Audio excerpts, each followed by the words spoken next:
Welcome to ECN Trade Daily Video. Before we begin, it should be noted that any advice is of a general nature only and that your personal circumstances have not been taken into consideration. Hello everyone, my name is Rob Clayton and thank you for joining me. The Australian dollar rebounded sharply on Friday, climbing back towards that 60-day simple moving average, or close to around 65 cents, as the US dollar pulled back to 97.65. The sentiment shifted after Fed Chair Jerome Powell said in Jackson Hole's symposium that to scrap the make-up inflation strategy and commit to a flexible inflation targeting framework. Powell also flagged that the downside risks to the labour market are rising, while stressing that tariff-related inflation impacts are likely to be temporary. His dovish tone sent the dollar into a broad retreat, as I mentioned, from around 98.5 to about 96.65.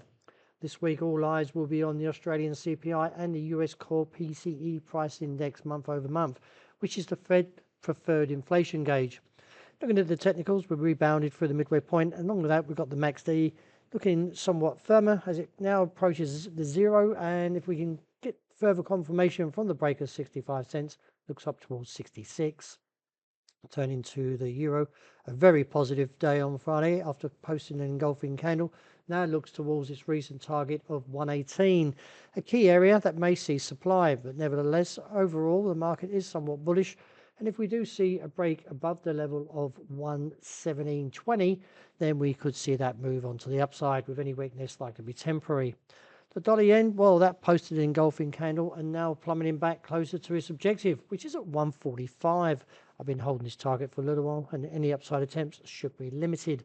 The sterling also posted an engulfing candle, putting it back on track towards the target somewhere around 136.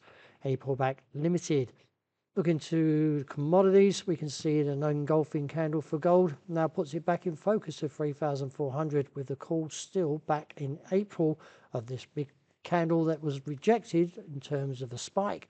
That is at 3,500. Nevertheless, I am a bull, and therefore let's see if the market can continue. While oil, a little bit mixed at the moment, but still holding its gains since that bullish divergence, and the positive MACD coming through here now looks to $65 a barrel. Well, that's a wrap. Thank you for joining me. As always, look out for the intraday report, and I hope you enjoy the great start to the new week.